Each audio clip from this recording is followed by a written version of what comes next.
Well, hello everyone, this is Kyle out of course for Draft Radio, coming at you live with another draft. What a pack! Tragic Arrogance I think is going to be what we take, but there's a Whirler Rogue, a Blessed Spirits, a Leaf Gilder. Wow, what a pack. Arrogance though, obviously. Not to go off the reservation, but there's no good white cards. There's no good... The next best card in a solid color is Weight of the Underworld, so I'm going to take a Blazing Hellhound second pick. Alright, so it looks like we're going to be following up that Tragic Arrogance with one of the best white cards in the format, which is War Oracle. Card puts in a ridiculous amount of work if you've never had a chance to play with it.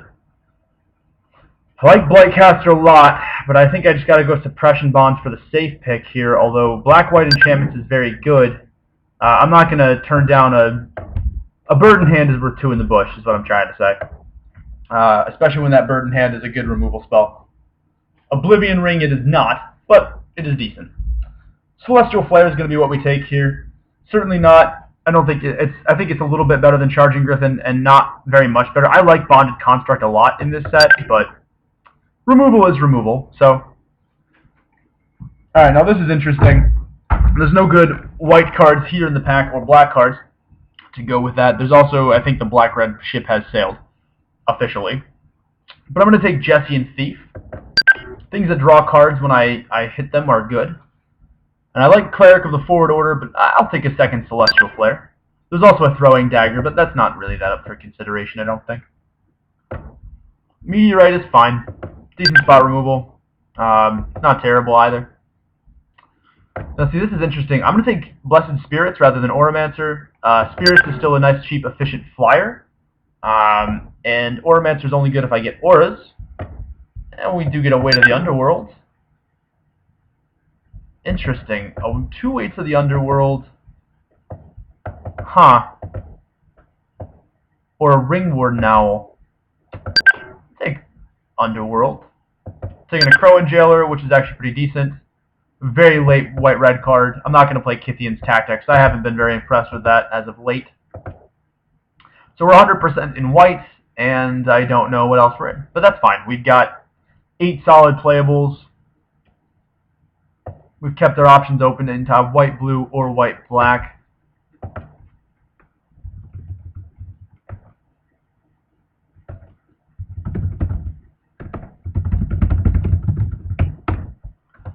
White, blue is fine. Gets a little aggressive.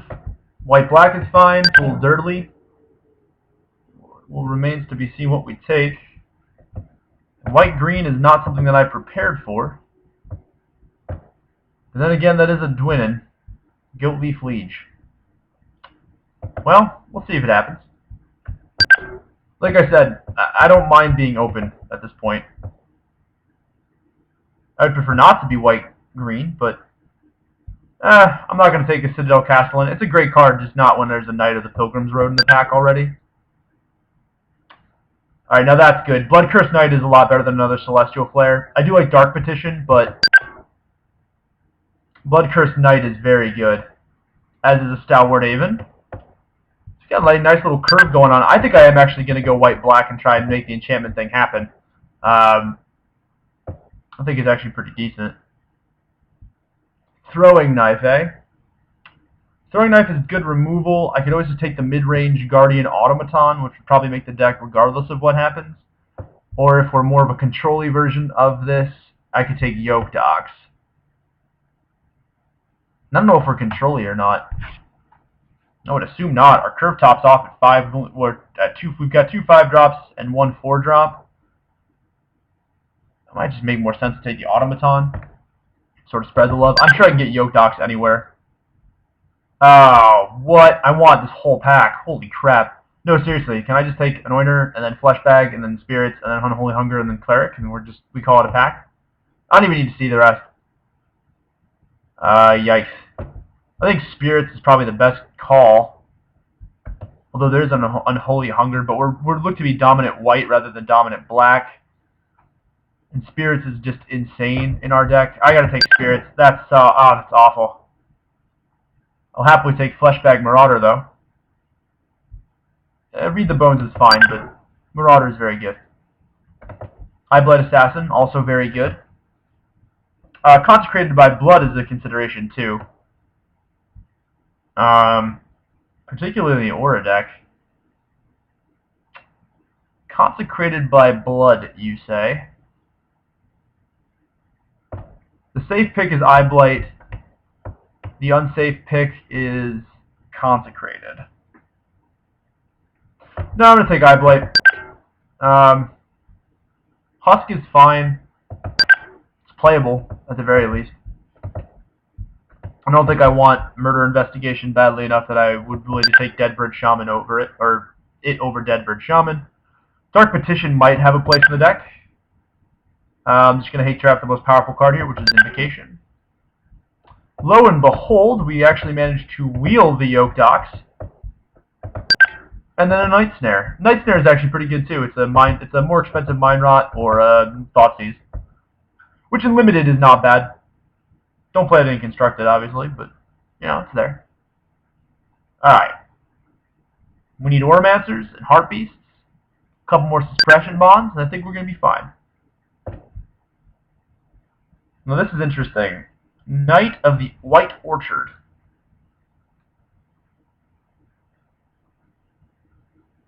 Huh. Yeah, I'm fine with that. Although Eye Blight Massacre is very good, but we need more 2-drops, and a 2-drop that accelerates us in this deck in particular is very good. We're also already heavy white. I'm just going to take this Will Breaker. There's nothing that I want here. And Will Breaker is stupid. I'll be completely real with you guys. Will Breaker is absolutely dumb. If you've never played against it, consider yourself lucky. The card is busted. Patron of the Valiant, fine. It's not really what we want in this deck, but it's a thing. I need like some demonic invocations and some auras. We're gonna be getting more by this point. Guess not. Knight of the Pilgrim's Road is fine, and it certainly goes well with our Patron of the Valiant. Although I think I need a little more of a low drop curve. I think Bonded Construct is very good. There's Valor and Akros, which is actually pretty decent in our deck. It does go well with our Spirits, does go with our Blood Curse Knight. Or is Blood Curse Knight an Aura? This is a question that we have to ask ourselves. No, but seriously, is Blood Curse Knight an Aura or not? I need to find out. Gosh darn it, people. Let me see my Blood Curse Knight. Nope, just an enchantment, which makes Valor and Akros decent. I gotta go Knight, though. I think Knight's just solid. And sure, I'm not taking anything else. Yeah, I'll just take this. Yep. Move along, take the best red card, and just leave. Infernal Scarring, this is what we want. This is the Auras. Another way to the Underworld? Yes, please. Alright, now give me Auramancer. Go, Gadget, Auramancer. Go, Gadget, Priest of the Bloodright. Alright, that's fine too.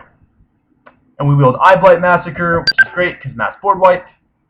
And Guardians of Meletus to help us maintain order, which I like a lot. So now we have to figure out if we're more controlling. Actually, I'm going to cut Fleshbag Marauder. I don't think it's very good in our deck. I'm going to cut one of these weights to the Underworld.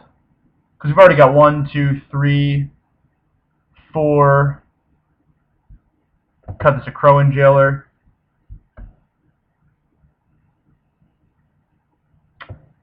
Cut Meteorite too. Sure, return Centaur on the off chance I need it. Grab Dark Dabbling because I've already got dirtly things that would replace Catacomb Slug, and I don't think I need more than one Crowan Jailer. I'm very happily just going to put this Weight of the Underworld back in. Sure, Rabid Bloodsucker, and then Tuco Husk. We are a little more on the control-y side.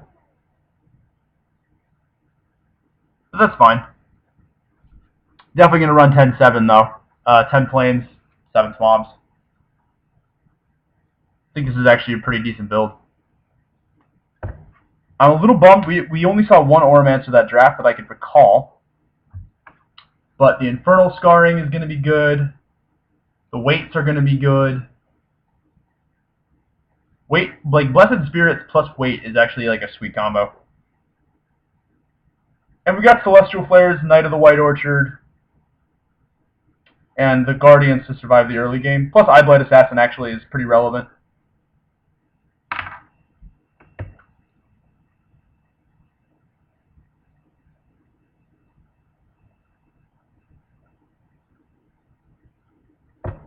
Alright. Everyone's trying to sort out who's playing who, which I think is kind of funny. Now, like I said, I think we're just going to leave our draft deck the way it is. I actually am a big fan of what we're running right now. I don't think it's going to hurt any. But we'll take a look at it anyway, simply for the sake of the recording, so that you guys get the most bang out of your draft radio buck.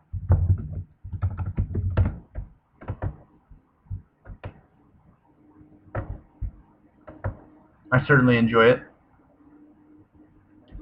So 14 creatures, 2 Celestial Flares, Eyeblight, Tragic Arrogance, a couple weights, Suppression Bonds, Infernal Scarring. I think this is fine.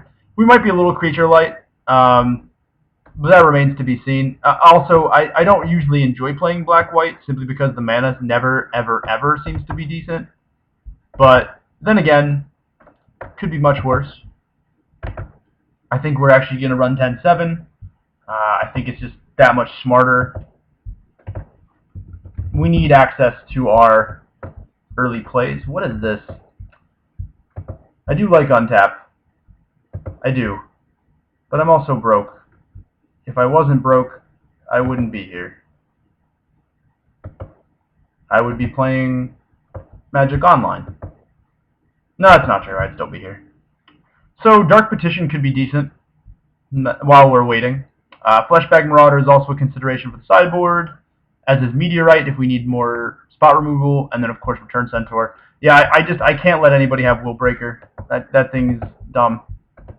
Particularly, it's not as bad in our deck, but that's going to be okay. All right, folks, I'll see you all in round 1. Have a wonderful day.